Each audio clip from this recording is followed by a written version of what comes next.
All right, MAGA continues to regret their vote. They continue to be confused and unhappy about what Donald Trump is doing. And we're going to walk through a host of different things that have happened recently that I think you're going to find very interesting. And I want to know your thoughts in the comments down below. Obviously, all of this is in lieu of the fact that Donald Trump's poll numbers are really struggling. And a lot of times it can feel like Donald Trump is invincible, politically invincible, but he's not.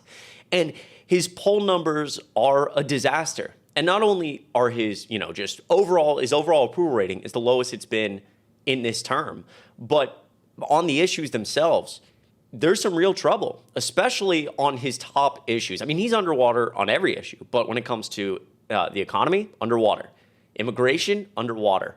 And then it only gets worse from there, right? Epstein, he's underwater over 30 points, and we have midterms coming up. And so you look at a lot of this for Donald Trump and Republicans, and it's not good. The only thing is, Democrats need to make sure we are hammering home all of these things to the American people leading into the midterm. So make sure you're registered to vote. And also, if you want to help us grow this community, all you have to do is click subscribe down below. My name is Chris Mowrey. I'm filling in for Adam Mockler on the Adam Mockler channel. The link to my YouTube channel will be in the description down below. You guys have shown so much love lately. Truly, I appreciate it. Before I get into this article, let's start with a few things. Remember just a bit ago, right after the election, where Joe Rogan said this about ICE raids. Take a listen. There's two things that are insane. One is the targeting of migrant workers, not cartel members, not gang members, not drug dealers, just construction workers showing up in construction sites.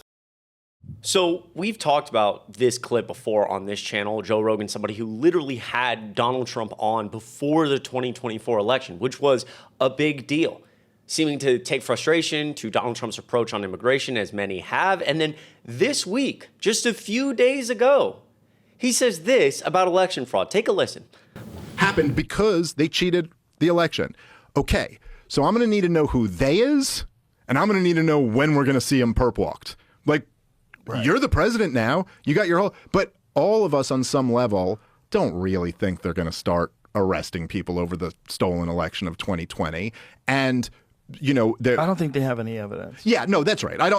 I completely agree. Now, I think there's a lot of speculation and there's a lot of consideration about mail-in ballots. Yes. There's a lot of shenanigans.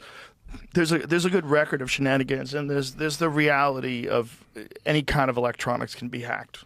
No, I agree with all of that. I'm just saying, like, once you've made these statements and your administration is in. Answer. No, I remember. It was one of the most interesting parts of your podcast with him was, like, when you asked him about that, it was like you really didn't have anything to back it up. If that was you or if that was me, I mean, if there was some reason why I knew that they did something and I could give you all the facts, I would have that ready for anybody. Because for 4 fucking years, they've been telling him he's crazy for questioning the election. Yeah.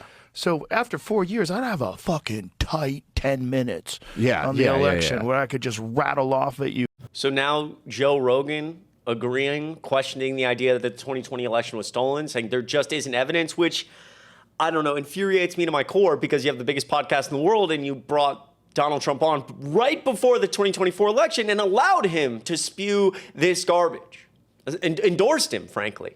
Everybody knows Rogan loves Trump and voted for Trump. And now it's, well, there's no evidence. There hasn't been evidence for 4 years. There has never been evidence of this, ever. And now after he's in office and you're like, I don't like the immigration raids, some of the things he's saying, he's talked about the Epstein files. We've talked about this on this channel, saying, where's the Epstein list? Now, all of a sudden, as you're showing frustration with these things, you say, well, the 2020 election, too. I mean, he just kind of is making that shit up. What?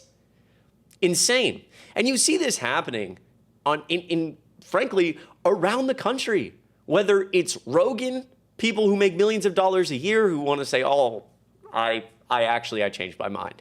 Well, they're not facing the real effects of this, right? This is a pretty interesting article from very recently. Company behind Jack Daniels says Canadian boycott is, quote, significant as sales drop 62%. This is an article from today as I make this video.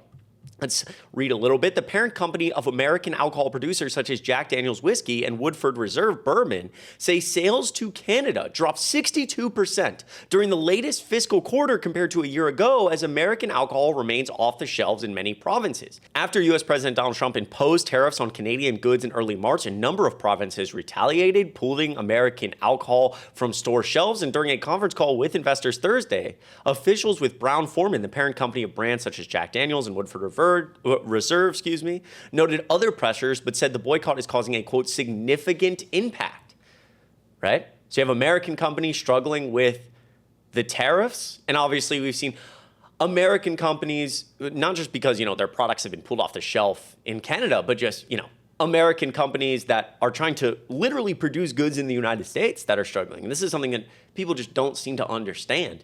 If you want to produce cars in the United States, you have to get upwards of 10,000, 20,000 different car parts into the United States to then assemble and manufacture it in the United States.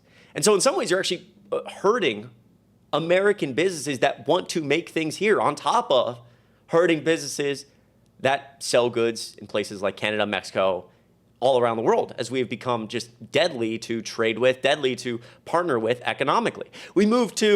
So we've talked about immigration. We've talked about tariffs and how they're affecting businesses. We go to the article I started with, from today. MAGA radio host's cancer-stricken wife can't get a COVID shot because of RFK Jr. An ultra-conservative radio host attacked RFK Jr. on Thursday, saying that his sick wife is unable to receive a COVID-19 vaccination because of the policies of the Secretary of Health and Human Services.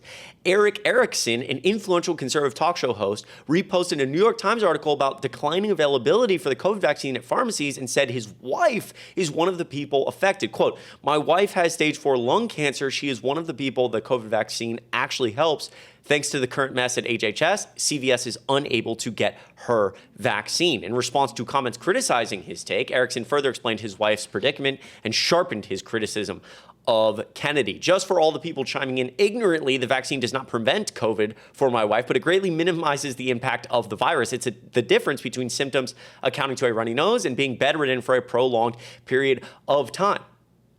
Obviously, for Eric Erickson, I genuinely wish well for him and his wife. I do.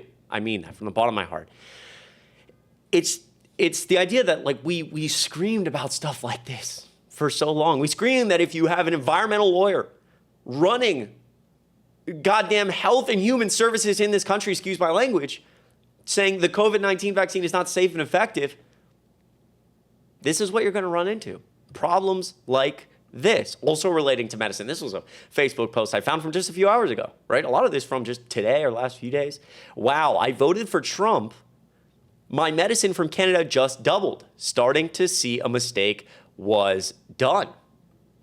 Yeah, again, the tariffs, how we're currently running the CDC, the Health and Human Services Department, a lot of it relating to RFK on top of Donald Trump's trade policies.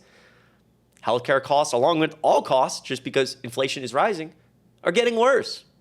We go to Lori from 6 days ago, quote, "I completely regret my vote for Trump. He is playing games with our lives. What happened to less government? Why are the rich getting any tax breaks and we are paying more? Why are the companies involved in lawsuits against regular people being dropped? Why are we sidestepping the Constitution? I didn't vote for all this." You literally did. You did. It's exactly what you voted for. And all of us screamed about it for so long.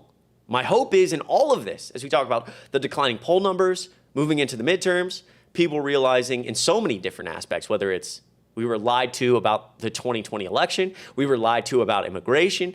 We were lied to about the economy, tariffs, inflation. We were lied to that we would make America healthy again.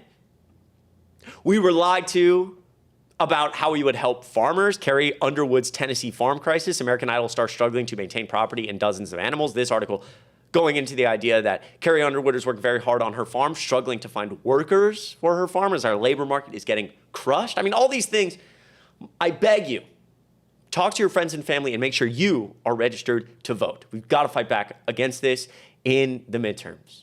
I beg, I beg. Listen, if you enjoyed this video, make sure you hit like and subscribe down below. Once again, this is the Adam Mockler channel. My name is Chris Mowrey. I'm filling in for Adam Mockler here on the channel.